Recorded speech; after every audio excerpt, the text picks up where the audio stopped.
எஞ்சியிருக்கக்கூடிய ரமலான் மாதத்தில் எஞ்சியிருக்கக்கூடிய நோன்புகளை, தராவீஹ் தொழுகைகளையும் இதர அமல்களையும் எந்த சிரமமும் இல்லாமல் நிறைவேற்றக்கூடிய நல்லதொரு தௌஃபீகை அல்லாஹ் நம் அனைவருக்கும் தந்தருள்வானாக. சங்கைக்குரிய அல்லாஹ் நல்லடியார்களே, இன்றைய தினம் ஓதப்பட்ட சூரா அல் ஃபுர்கான் என்ற அத்தியாயத்தில் 1.5 ஜுசுக்கள் ஓதப்பட்டது. இதிலே சூரா அல் ஃபுர்கான் என்று சொல்லக்கூடிய அந்த அத்தியாயத்தில் 63வது வசனத்திலே அல்லாஹ் ஜல்ல ஷானஹு தஆலா தனது விசேஷமான அடியார்களிடத்திலே சில பண்புகள் இருக்க வேண்டும் என்று அல்லாஹ் ஸ்லாஹித்து கூறுகிறார். அடியார்களிடத்திலே சில பண்புகள் இருக்க வேண்டும். இபாதுர் ரஹ்மான், ரஹ்மானுடைய அடியார்கள் எப்படிப்பட்டவர்களாக இருக்க வேண்டும் என்று அல்லாஹ் கிட்டத்தட்ட 63வது வசனத்திலிருந்து 75வது வசனம் வரையிலான 13 வசனங்களின் வாயிலாக அல்லாஹ் சில மூமின் என்று சொன்னால் அவரிடத்திலே எத்தகைய பண்புகள் இருக்க வேண்டும் என்று அல்லாஹ் பட்டியலிடுகிறார். இந்த நேரத்திலே 13 விஷயத்தையும் சொல்வதற்கு நேரமும் அதற்குண்டான சந்தர்ப்பமும் இல்லை. அல்லாஹ் சொல்லக்கூடிய 13 அத்தியாயங்களில் அந்த 13 வசனங்களில் ஒரு வசனத்தை மட்டும் இந்த நேரத்திலே பார்ப்பது சாலச்சிறந்தது. அல்லாஹ் சொல்லுகிறார், வல்லதீன இதா அன்ஃபகு லம் யுஸ்ரிஃபு வலம் யக்துரு வகான பைன ذلك கவாமா. இபாதுர் ரஹ்மான், ரஹ்மானுடைய அடியார்கள், அவர்கள் அல்லாஹ்வுடைய அடியார்கள், அவர்கள் எப்படிப்பட்டவர்கள் தெரியுமா? தானம் தர்மம் செய்வார்கள், அல்லாஹ்வுடைய பாதையிலே செலவு செய்வார்கள். ஆனால் லம் யுஸ்ரிஃபு வீண்களை செய்ய மாட்டார்கள், வலம் யக்துரு இன்னும் குறைத்துக் கொள்ளவும் மாட்டார்கள், வகான பைன ذلك கவாமா இந்த ரெண்டுக்கு மத்தியிலே நடுநிலையாக செயல்படுவார்கள் என்று அல்லாஹ் இந்த வசனத்திலே பதிவு செய்கிறார். அருமையானவர்களே, 13 விஷயங்களை சொன்ன ரப்பல் ஆலமீன் எல்லாத்தையும் விட்டுட்டான். ஒரு மூமின் எப்படி நடப்பார் என்று, ஒரு மூமினுடைய தன்மை என்ன என்று அல்லாஹ் சொல்லிவிட்டு 13 வசனங்களிலே ஒரு வசனத்தை மட்டும் அல்லாஹ் இந்த இடத்திலே பேசுகிறான். அவர்களுக்கு நாம் வழங்கியதிலிருந்து அவர்கள் அல்லாஹ்வுடைய பாதையிலே செலவு செய்வார்கள், வீண்விரயம் செய்ய மாட்டார்கள். ஏனென்றால் வீண்விரயம் செய்பவர்கள் யாருடைய சகோதரர்கள்? ஷைத்தானுடைய சகோதரர்கள். ஷைத்தானுடைய சகோதரர்கள். அல்லாஹ் கொடுத்தவற்றிலிருந்து அல்லாஹ்வுக்காக செலவு செய்வார்கள், என்ன செய்ய மாட்டார்கள்? வீண்விரயம் செய்ய மாட்டார்கள். சரி, வலமை இன்னும் குறைத்து கொள்ள மாட்டார்கள், குறைச்சவே என்ன செய்ய மாட்டாங்க? அல்லாஹ்வுடைய பாதை செலவு செய்ய மாட்டாங்க. ரெண்டுக்கு மத்தியிலே நடுநிலையாக நடந்து கொள்வார்கள். அருமையானவர்களே, இமாம் ஹசன் ரஹ்மத்துல்லாஹி அலைஹி சொன்னாங்க, எந்த மனிதர் தன்னுடைய பொருளாதாரத்தை சிக்கனமாக செலவு செய்கிறார் அவர் ஒரு பொழுதும் யாரும் செய்ய மாட்டார், யாரிடத்திலும் தேவையாக யாரிடத்திலும் என்ன செய்ய மாட்டார்? தேவையாக மாட்டார். ஏன்? தன்னுடைய பொருளாதாரத்தை சிக்கனமா செலவு செய்ய. அல்லாஹ் சொன்னாங்க, சிக்கனமா செலவு செய்வாரு, வீண்வரை செய்ய மாட்டாரு, கஞ்சத்தனமும் செய்ய மாட்டாரு. அல்லாஹ் சொல்றான், செலவு செய்வார், அவன் நாளைக்கு கொடுப்பார். இதான் செலவு செய்வார், வீண்வரை செய்ய மாட்டாரு, கஞ்சத்தனம் செய்ய மாட்டாரு, என்ன செய்ய மாட்டாரு? அடுத்து குறைச்சி போக மாட்டார், நடுநிலையை கையாள்வார். அவர்தான் மூமின். எப்போ ஒரு மனிதன் தன்னுடைய தேவையை, ஹஜ்ரத் உமர் ரலியல்லாஹு தஆலா அன்ஹு மிகப்பெரிய ஜனாதிபதி, கலீஃபா ஜனாதிபதியா இருக்கிற நேரத்தில் ஒரு நாள் வியாபார விஷயமா என்ன செய்றாங்க? கடத்தல வியாபார பொருள் எடுத்துட்டு போயிட்டு இருக்காங்க. கலீஃபா போயிட்டு இருக்காங்க, சாதாரணமா போயிட்டு இருக்காங்க வியாபார பொருள் எடுத்துக்கிட்டு. கடற்கரையில் கூஃபாவுடைய கடையில் விற்கலான்னு போறாங்க. எதிரில் ஒரு சஹாபி வராரு. வந்தவர் கேட்டாரு, கலீஃபா என்ன நீங்க பாட்டுக்கு என்ன செய்றீங்களே, வியாபாரத்துக்கு நீங்க போயிட்டா ஜனாதிபதியுடைய நீ ஜனாதிபதி அரசுடைய வேலையில யாரு பார்க்கறது அப்படின்னு சொல்லி கலீஃபா உமர் ரலியல்லாஹு அன்ஹு அவங்கள்ட்ட வந்து கேட்கிறாரு. அப்போ கலீஃபா உமர் ரலியல்லாஹு அன்ஹு சொன்னாங்க, எப்பா நான் ஜனாதிபதியா இருந்தாலும் எனக்குன்னு குடும்பம் இருக்குப்பா, எனக்குன்னு வயிறு இருக்கு, எனக்கு குடும்பம் இருக்கு, பசி பட்டினி இருக்கு, என் குடும்பத்தை நான் எப்படி காப்பாற்றுறது?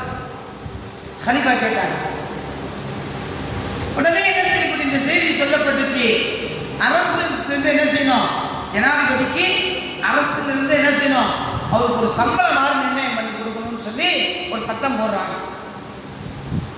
இன்னைக்கெல்லாம் ஜனாதிபதி சம்பளம் எடுத்துக்கிறீங்களா? இன்னைக்கெல்லாம் 4 லட்சம் ரூபா 4.5 லட்சம் ரூபா சம்பளம் ஜனாதிபதிக்கலாம் ஒரு வேலையும் இல்லைங்க. இந்திய கவர்மெண்ட் ஜனாதிபதிக்கு அல்லாவாத ஒரு வேலையும் கிடையாது. நம்ம அப்படி சொகுசா உட்காந்துக்க வேண்டியதுதான். எங்கேயாவது மீட்டிங்க அப்படின்னு சொன்னாக்கா அப்படி அதுவும் எப்படிங்க, ஹெலிகாப்டர் தான் போவாங்க, ஹெலிகாப்டர் போய் இறங்குவாங்க, மீட்டிங் முடிஞ்சோன்னா அப்படியே அந்த ஹெலிகாப்டர் வந்து என்ன செய்வாங்க, ஜனாதிபதி மாதிரி வந்துடுவாங்க. வெட்டியா நம்ம உட்கார்ந்து இருக்கிறதுக்கு 4.5 லட்சம் ரூபாய் சம்பளம் இன்னைக்கு. கலீஃபா உமர் ரலியல்லாஹு தஆலா அவங்களுடைய ஜனாதிபதியா இருக்கும்போது அரசுல இருந்து என்ன செய்யணும், அரசாங்கத்திலிருந்து ஒரு நாள் சம்பளம் கொடுக்கணும்னு சொல்லி நிர்ணயம் செய்யப்படுது. நிர்ணயம் செய்யப்பட்ட பிறகு ஒரு தொகை கொடுக்கப்படுகிறது. அதை கொண்டு வந்து ஜனாதிபதி கலீஃபா உமர் ரலியல்லாஹு தஆலா அவங்களுடைய மனைவியிடத்துல கொடுக்குறாங்க. மனைவி என்ன செஞ்சாங்க, அப்படியே குடும்ப செலவை பார்த்தாங்க. கொஞ்சம் கொஞ்சமா மீட்கவும் செஞ்சாங்க. கொஞ்சம் கொஞ்சமா என்ன செஞ்சாங்க, மீட்கவும் செஞ்சாங்க. ஒரு நாள் என்ன செஞ்சாங்கன்னா, ஜனாதிபதி கலீஃபா உமர் ரலியல்லாஹு அவங்கள்ட்ட வந்து மனைவி சொல்றாங்க, என் அருமை கணவரே, ஜனாதிபதியா இருக்கும்போது உங்களுக்கு நடந்த சம்பளம் கொடுத்தாங்கல்ல, சம்பளத்திலிருந்து இந்த அளவுக்கு நான் மிச்சம் பண்ணி வச்சிருக்கேன்னு சொல்லி கணவர்கிட்ட கொண்டு வந்து கொடுக்குறாங்க மனைவி. அவர் என்ன செஞ்சாரு, இந்த அளவுக்கு மிச்சம் பண்ணிருக்கியா, சரி ஓகே, அப்ப நான் என்ன செய்யணும், அரசு பணத்துல இருந்து அந்த அளவுக்கு நான் குறைச்சிக்கணும்னு சொல்லி என்ன செஞ்சாரு, பணத்தையும் குறைச்சிக்கிட்டாரு, சம்பளத்தை குறைச்சிக்கிட்டாரு.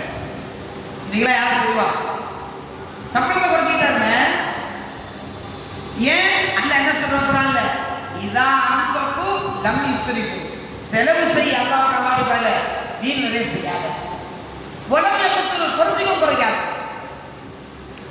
தாராளமா செலவு செய்ய குறைச்சிக்காது.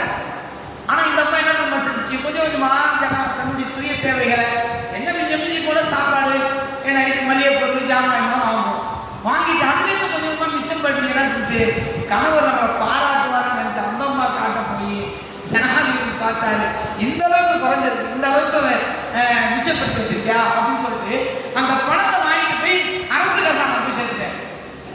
உமர் ரலியல்லாஹு தஆலா நீங்களே யாராவது செய்ய முடியுமா, அப்படி செய்வாங்க சொல்ல. இதான் பெரியாருடைய வாழ்க்கை, சாப்பாட்டுடைய வாழ்க்கை தான். லாகாடி செலவு செஞ்சாங்க. சரி, இவ்வளவு பெரிய ஜனாதிபதி ஆச்சுல்ல, ஒரு நாட்டையே ஆளக்கூடிய ஜனாதிபதி.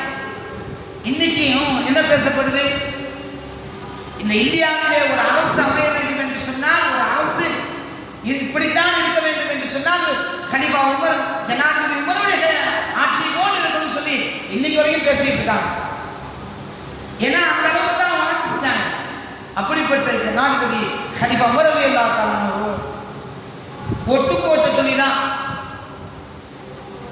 முதல் ஜனாதிபதி அரசனாச்ச நினைச்சது என்ன செய்யலாம், விதவிதமா வாங்கி மாட்டிக்கலாமே.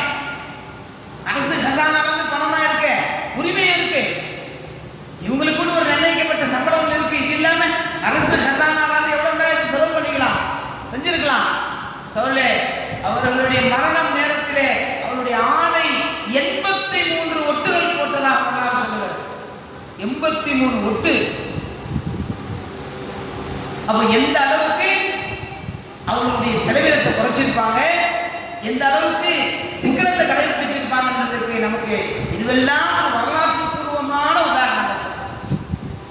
யோசிக்கணும், இன்னைக்கு நம்ம எவ்வளவு செலவு செய்யறோம், எப்படி செய்யறோம், எவ்வளவு வீண்வரை செய்யறோம், கொஞ்சமா சிந்திக்கிற யோசிக்கிறோமா?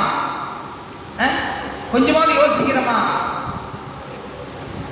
அருமையானவர்களே, எந்த அளவுக்கு நம்முடைய பொருளாதாரத்தை சிக்கனமா செலவு செய்யணுமோ, இமாம் ஹசன் பஸ்ரி ரஹ்மத்துல்லாஹி அலைஹி சொல்ற மாதிரி சிக்கனமா செலவு செய்யக்கூடியவர் எந்த காலத்திலும் யாரிடத்திலும் தேவைக்காக போய் நிற்க மாட்டார். யாரிடத்திலும் போய் தேவை நிற்க மாட்டார். ஏன்? நம்முடைய செலவினத்தை என்ன செய்யணும்? குறைச்சிக்கணும்.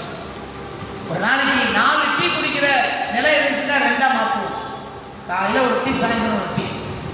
20 ரூபா மிச்சமாகுங்க. 20 ரூபா மிச்சமாகும்.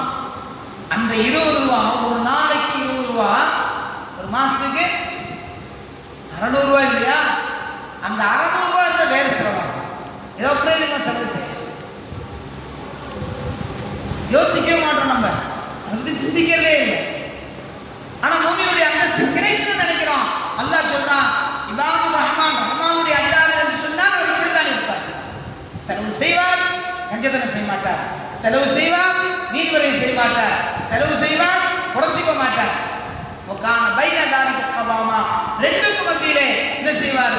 நடுநிலையோடு செலவு செய்வார் என்று அல்லாஹ் குர்ஆன்ல சொல்லிட்டு, இவர்தான் மூமின் என்று அல்லாஹ் பறைசாற்றுகிறான். இவர்தான் மூமின் அப்படின்னு சொல்றாங்க. அருமையானவர்களே, அத்தகைய தன்மை நம்ம அடைய வேண்டாமா? நாம அந்த நிலைக்கு வர வேண்டாமா? உண்மையான மூமினா இருக்க வேண்டாமா? யோசிங்க. உண்மையான மூமினா இருக்குமா இல்லையா? அதுதான் அல்லாஹ் விரும்புறான். உண்மை விசுவாசிகள் தான் அல்லாஹ் நேசிக்கிறான். உண்மை விசுவாசிகள் தான் அல்லாஹ் என்ன செய்யறான்? அவர்கள் தான் மூமின் என்று குர்ஆன்ல பறைசாற்றுகிறான். எனவே நான் அல்லாஹ் இந்த ஆயத்தை சுன்னத்துடைய அடிப்படையில் 13 விஷயத்தை அல்லாஹ் சொன்னான். 13 விஷயங்கள் ஒரு மூமின் என்று சொன்னால் இப்படித்தான் இருக்க வேண்டும் என்று அல்லாஹ் 13 விஷயத்தை சொன்னான். 13 விஷயத்தெல்லாம் இன்னைக்கு என்ன செய்ய முடியாது, சொல்வதற்குண்டான நேரம் இல்லை. ஒரு விஷயத்தை மட்டும் நாம் என்ன செய்வோம்? அல்லாஹ்வுக்காக இந்த ரமலானுடைய காலத்திலே அல்லாஹ்வுக்காக செலவு செய்யணும். அல்லாஹ்வுடைய பாதையில செலவு செய்யணும். குடும்பத்துக்காக செலவு செய்யணும். என்ன செய்யக்கூடாது?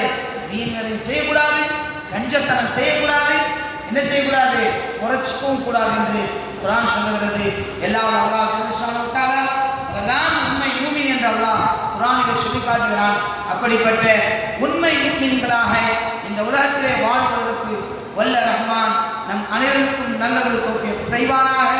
வ ஆஹிரு தஅவானா அனில் ஹம்துலில்லாஹி ரப்பில் ஆலமீன்.